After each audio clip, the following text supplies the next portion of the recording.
Welcome to Conversations. I'm Muqtadar Khan, your host, and today I'm going to talk to you about an interesting development that is unfolding in the Middle East, and it is worried the Americans and especially the pro-Trump part of America.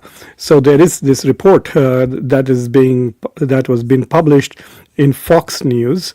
Saying that Netanyahu's blunder threatens U.S.-backed Israel-UAE alliance at critical moment with Iran. And so there's this report on Fox News which says that the U.S. is quite worried that the relationship between Israel and the United Arab Emirates is going sour.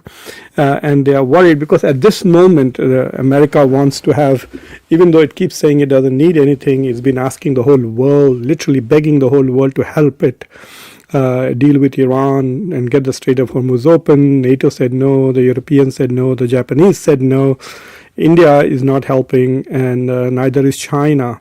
So they don't want to lose the allies that they have, the few allies that they have left in the Gulf, a lukewarm Saudi Arabia, an enthusiastic UAE, and of course Israel. So this division between Israel and the United Arab Emirates is something that is worrying the U.S. So what is actually going on? So let me share with you what the story really is. The story is that a couple of days ago, Netanyahu said that he had secretly visited UAE during the war with Iran. So he said that he had visited UAE and he had met with Mohammed bin MBZ Nahyan, and so Mohammed bin Zayed, and he had a meeting with him, and they didn't reveal much about what, but he just said that he had a secret meeting, he had visited UAE, and so on and so forth. He wanted to highlight how closely Israel was coordinating with UAE during the war with Iran, the height of the actual combat. But surprisingly, or rather not surprisingly, the UAE was very upset by this, and so they issued a statement saying UAE denies Netanyahu held secret meeting with the Emirati president in the UAE during Iran war. So the UAE is saying no, he did not come, and Netanyahu says he goes. So who is the liar? One of the two is definitely lying, and why? And apparently the UAE's Ministry of Foreign Affairs is very upset, and they gave a very scathing behind the scenes, message to the Israelis, because unlike India and Israel, UAE is not a democracy. And the population of UAE is not on the same page when it comes to Israel. And I will show you a public opinion poll conducted by Israeli lobbies, basically Israeli think tanks in the United States, or pro-Israeli think tanks in the United States. I will show you some polling conducted by them very recently to show you what the Emiratis are thinking about the Abraham Accords and relations with Israel. So anyway, so let me give you a report. Unlike India, where the media seems to be completely captured by Modi, in Israel, the media tends to be far more independent. So let me show you a report that has come out from Jerusalem Post. Or what is this? This is the report I want to share with you. The Times of Israel. This is an Israeli newspaper, and let me go in and enlarge this a little bit. Okay, so report: Netanyahu publicized secret UAE visit amid concerns over Bennett's planned visit. So this guy is Naftali Bennett. He's the opposition leader, and he is contesting elections. So Prime Minister Benjamin Netanyahu's decision to publicize his wartime visit to the UAE, a trip that the UAE had reportedly asked to keep secret. So the Israeli media is just exposing the UAE as the liar. So not only does Netanyahu say that, I visited UAE secretly, now the Times of Israel, which is actually quite close to Netanyahu, says, well, the UAE told him to keep it secret. So they are They are basically stabbing UAE in the back, not just Israel, but the Israeli media too. And this is what they are saying. I find this quite amusing. A trip that the UAE had reportedly asked to keep secret was driven by political concerns over a planned trip to the Gulf state by former Prime Minister Naftali Bennett. So Naftali Bennett was supposed to visit today or tomorrow or yesterday. So Netanyahu was worried that, oh my God, it will look as if UAE prefers Bennett over him. So in order to basically take away the credit for visiting UAE from Bennett, his office releases this information that he had secretly visited UAE and met with the President Sheikh Mohammed bin Zayed Al Nahyan. So the UAE denied the claim, calling the statement from Netanyahu's office entirely unfounded. I found this so, these guys are so good at lying, entirely unfounded. So they should come out and say everything is untrue. So according to Channel 12, this is a news source in Israel, Emirati officials had explicitly asked the meeting remain confidential and were angered by Netanyahu's decision to disclose it, sparking a diplomatic crisis between the countries despite warming ties. So why does UAE want to keep Netanyahu's visit a secret? Obviously, because nobody likes this. Nobody likes Israel in this world. Just a few Indians and few Americans. Usually they are all on the payroll of the Israeli lobby. Other than that, here about 60% Americans do not like Israel anymore. And the rest of the world, it is the most hated country on earth. But that's not the case. And some Indians still like it because it's killing Muslims in many countries, and they are quite thrilled about that. So that's, keeping all of that aside, why does UAE not want people to know? So what kind of a government is this, that it conducts foreign policy through secrecy? It doesn't want its own citizens to know what its policies are. And the reason for that is this. So this is the Washington Institute for Near East Policy. They conducted a longitudinal polling conducted by this center. So they conducted a study in 2020, and they conducted a study just recently after the war started. So in 2020, when the Abraham Accords were signed by UAE, there was roughly 47% thought of this as positive, and 49% of them thought of it negatively. So there were more people who thought of the Abraham Accords negatively than there were. Well, the margin is just 2%, so you could say it's half and half. The country was divided. Half thought this Abraham Accords was a positive thing to do, and half of them thought it was negative.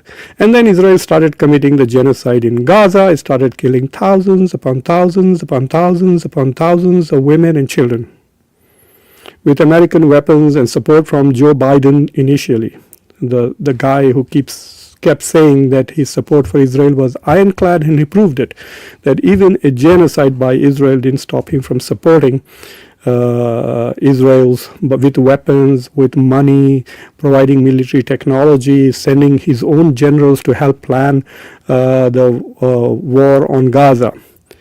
But one consequence of that was a decline in Israeli popularity in UAE, and so it dropped to 25%. So from 47% approval rating to 25%. Nearly it became half, and most of them moved to the other side. And so 70% of Emiratis view the Accords negatively, while only 25%. So it's basically 3:1. Out of 4 Emiratis, 1 is in favor of Abraham Accords, 3 are against it. So this is the reason why the UAE wants to hide the extent of its collaboration with Israel from its own population. Shame on this government. I mean, if you are doing these kind of things, what is the point? And the point is very simple. It clearly shows that UAE's foreign policy is not in line with its own population. Well, unfortunately, the same is true for the United States at the moment. The Israeli lobby has bought American politicians, especially in the White House and in the Congress, and so they will do what Israel wants rather than what the voters want. And the same is true. Any country that aligns with Israel, that is what is going to happen. Israel is There are a lot of billionaires who support Israel, and they will throw their money behind Israel's interests, and they will soon be buying any country, whether it is Kazakhstan or Bahrain or any other country which has signed the Abraham Accords. They're going to be caught in this trap where the governments will continue to do what Israel wants, whether their citizens like it or not. And for democracies, it will become very difficult because they have to justify to some extent to their populations. So what will they do? They will keep it secret, like UAE. The reasons for that collaboration and cooperation. Anyway, so this is an interesting development. So the question that I want to further ask is very simple. If this tension between UAE and Israel continues to escalate, and India just signed a defense agreement with UAE, and India went and Netanyahu stood with the war criminal Bibi Netanyahu, who cannot travel to nearly 120 countries because he is wanted by the International Criminal Court. It's only Donald Trump who shakes his hand, and only Modi in the whole world, in the whole wide world, the only man who hugs Netanyahu is Narendra Modi. So maybe he can come. Even he has not come to India, and I don't know when he ever came to India, Netanyahu. But if the tensions, if this begins to expand, this tension, then the UAE is in trouble, because I think what Israel is trying to do is manipulating UAE out of the Arab world entirely. By leaking this information, they want to make UAE a pariah state in the Gulf. They want all the Arabs to hate UAE. They want UAE to be painted as an anti-Muslim, anti-Islam, pro-Zionism, pro-Israel country, and thereby creating an anger and hatred towards UAE and isolating it. And then once UAE gets isolated, and it has already left OPEC, it's on its own now, and then if it also leaves GCC, and then if it goes out of that whole group of Arab countries, whether it's Arab League or Islamic Development Bank or GCC or even OIC, then it has no friends left in the region, and so it will have to become dependent on the US and Israel, particularly Israel. I think that is what Israel is trying to do. It is trying to isolate UAE and make it dependent on Israel. But if UAE resists this, then what happens to this emerging trilateral partnership between UAE, Israel, and India? What will happen to that? Will India be forced to choose between the two? Look, the relations between UAE and India are quite deep. Historical, civilizational, as Indians love to say. There are nearly 4 million Indians who work in Dubai. Indians are highly respected, not like in Israel, where they are just treated like labor and just trash, untouchables. You should just Google and see how Indians are treated in Israel, those who have migrated to Israel. They are groveling, literally. There are videos and photographs and stories about how badly they are treated. Israelis are notorious. They treat everybody who are not Israelis very badly. But in UAE, Indians are highly respected, highly influential, highly desirable, and they enjoy a very important place in the economy of UAE and the society of UAE. So what will India do? Will it pick, or will India play the role of a mediator and a moderator between Israel and UAE? I think in the beginning, if this thing becomes a bit more serious, I think Trump will shut it down, basically. A phone call from Trump to Netanyahu, and Netanyahu will apologize to Mohammed bin Zayed, and then a phone call from Trump to MBZ, and then he will calm down. I think that is what is going to probably happen.